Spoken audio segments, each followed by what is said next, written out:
Oi gente, eu sou a Dai do Dai Escreve e esse é o nosso cantinho para falar de literatura, negritude e criatividade. E hoje eu quero falar dela, uma saga que é amada por muitos e criticada por tantos outros, que nesse ano acabou de completar 20 anos de lançamento, a saga Crepúsculo.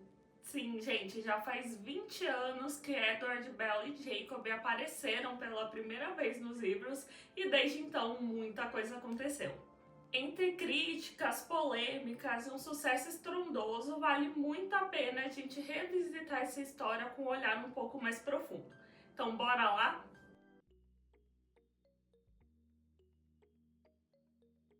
Antes de tudo, eu preciso dizer que eu sou apaixonada pela saga Crepúsculo. Eu conheci quando os filmes lançaram, ó, já faz um tempão, porque era uma febre na escola e eu não pude deixar de assistir o filme do vampiro que todo mundo estava falando. Além disso, foi o pontapé para eu começar a ler livros maiores. Eu tenho aqui a edição que eu ganhei dos meus pais quando eu tinha lá uns 13 anos e ela tá toda acabada, toda suja, toda amassada, mas eu guardo com muito carinho. E você pode não saber, mas além de produzir conteúdo e de ser leitora, eu também sou escritora. Ao contrário do que muitos podem pensar, eu não comecei a minha carreira com os contos que eu tenho publicado na Amazon. Na verdade, eu comecei há um tempão lá no inesquecível Nia Fanfiction com as fanfics de Crepúsculo. Eu passei também pelo Twilight Brasil Fanfiction, que nem existe mais, e também publiquei algumas fanfics no Orkut. Então foi de fato uma época de ouro. Então sim, eu tenho um carinho enorme por toda essa saga, ela representa muita coisa na minha vida. Por outro lado, tem muita coisa que eu só fui entender conforme eu fui amadurecendo e fui ficando bem chocada com as informações. Em 2 de junho de 2003, a Stephenie Meyer teve um sonho. Um vampiro que se apaixonava por uma garota, mas ele tinha que lidar também com o desejo pelo sangue dela. E foi assim que ela começou a escrever o seu primeiro romance, que só seria lançado 2 anos depois. Antes mesmo de lançar, o livro já era um sucesso. Depois de escrever, revisar e editar, ela conseguiu assinar o contrato com uma editora por $750 mil para lançar 3 livros. O livro, apesar de receber críticas mistas, conseguiu chegar em primeiro lugar como best-seller do New York Times e foi traduzido para mais de 30 línguas. Ela anunciou que teria um filme da saga em 2007. Em 2008, a gente teve Crepúsculo com um elenco que a gente conhece, Kristen Stewart, Robert Pattinson e Taylor Lautner. E o resto é história. Ou melhor, o resto são questionamentos que a gente precisa fazer sobre essa história. Para começar, a gente precisa falar sobre os Quileutes.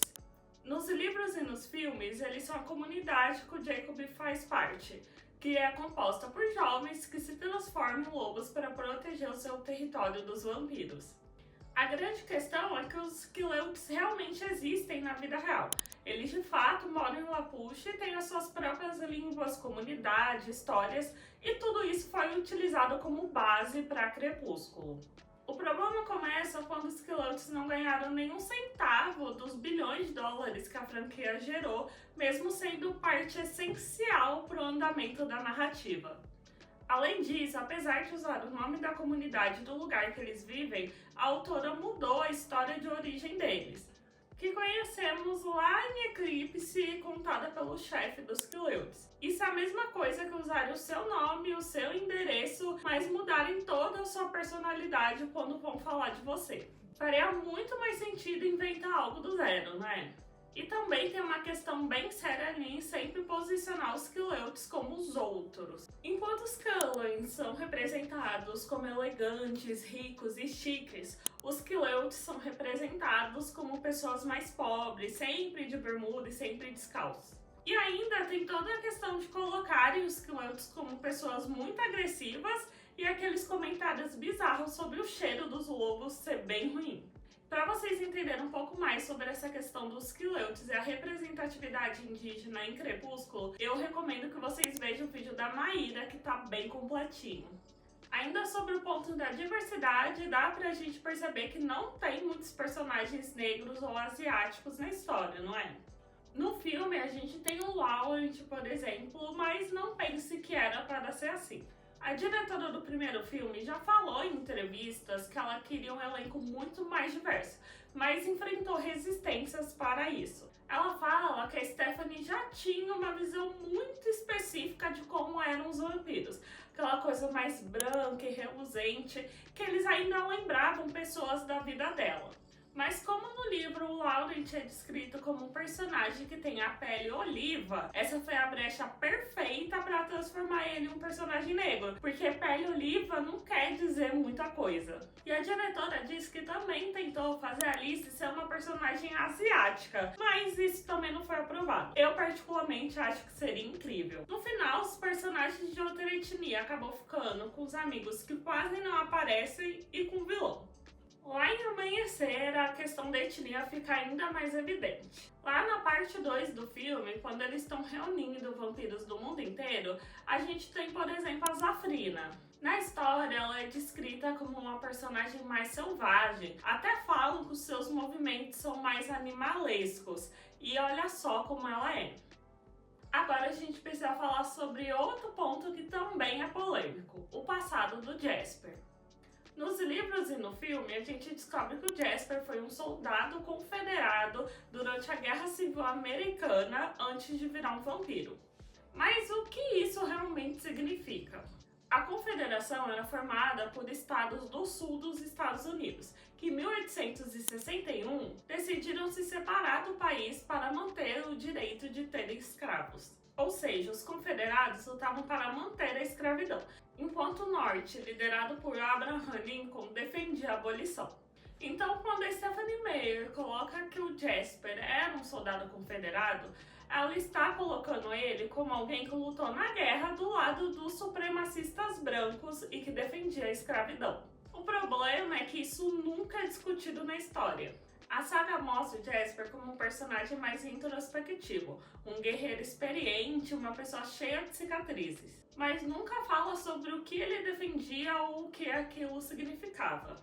É como se a parte dele ser um soldado confederado fosse apenas um detalhe de um grande cenário, mas na verdade é a representação de um dos piores e mais violentos momentos da luta racial nos Estados Unidos. E não dá pra acabar de falar dessa saga sem mencionar um dos grandes problemas, que é o relacionamento da Bella com Edward. Apesar de muita gente, inclusive eu, ser time Bella e Edward, quando a gente olha para trás e vê com um pouco mais de distância, a gente consegue perceber que o relacionamento deles não era nada saudável. E eu não tô falando que o Jacob era uma opção melhor para ela, porque ele dá uma bela de uma manipulada na Bella ali em Eclipse. Mas falando do casal principal, mesmo que a gente se esqueça de toda a construção clássica dos vampiros antes de Crepúsculo, aquela coisa mais sombria de sedução e de mistério, e foque só na questão do relacionamento entre dois adolescentes, ainda assim tem muita coisa problemática aí. E para entender um pouco dessa relação, dá pra gente pensar o que inspirou a própria Bella. Em Crepúsculo, a personagem leu O Morro dos Ventos Vivantes e é o livro favorito dela. Eu, inclusive, li esse clássico por causa de Crepúsculo. Mas, gente, o relacionamento entre Catherine e Heathcliff é problemático em muitos níveis. É um amor que beira a obsessão. É aquela coisa de eu morreria por você, se você não estivesse aqui, nada faria sentido. É intenso, trágico, apaixonado, mas também é tóxico e destrutivo. Isso tudo tá completamente espelhado em Crepúsculo. O Edward é um personagem que tá muito nesse lugar. Ele parece ser protetor, mas tem comportamentos que cruzam várias linhas. Ele entra escondido no quarto da Bella pra ver ela dormir. Ele insiste que sabe o que é melhor pra ela. E ele controla onde ela vai, com quem ela fala e ainda fica lembrando ela que ela tem que comer. Quando a gente é adolescente, lê essa história e isso tudo parece super romântico. Mas quando a gente cresce e volta para essa narrativa, a gente percebe o quanto tem de controle, vigilância e dependência emocional disfarçados de amor verdadeiro. E é interessante ver como isso vem de uma tradição literária. É o amor impossível, o amor que dói e o amor que consome. Um tipo de amor que sempre foi muito mais celebrado do que questionado. Só que hoje a gente tem outras referências, outras conversas sobre relacionamento saudável, consentimento e autonomia. E sinceramente, eu sei que se a gente cavar um pouquinho mais, vamos encontrar muitos outros problemas na saga.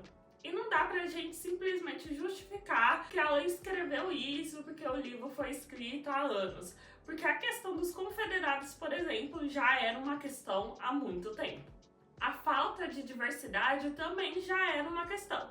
E não é como se ela não tivesse sido avisada ali. No final, foi uma sequência de decisões bem ruins que foram tomadas e merecem ser criticadas. Bom, esses eram os pontos que eu queria trazer aqui para vocês, porque a gente precisa saber o que está por trás daquilo que a gente consome. Assim, a gente acaba não normalizando coisas e também podemos buscar novas referências. E eu aproveito para indicar Inimigo Imortal, que tem muito vampiro, muita cultura negra e não tem medo de trabalhar a parte de inimigos antes deles se apaixonarem. Agora eu quero saber se vocês já sabiam ou já tinham parado para pensar sobre algum desses pontos. Vamos aproveitar para conversar nos comentários sobre eles. Se gostou do vídeo, deixa seu like. Aproveita para se inscrever no meu canal e ativa o sininho para não perder nada. Até o próximo vídeo, um beijo!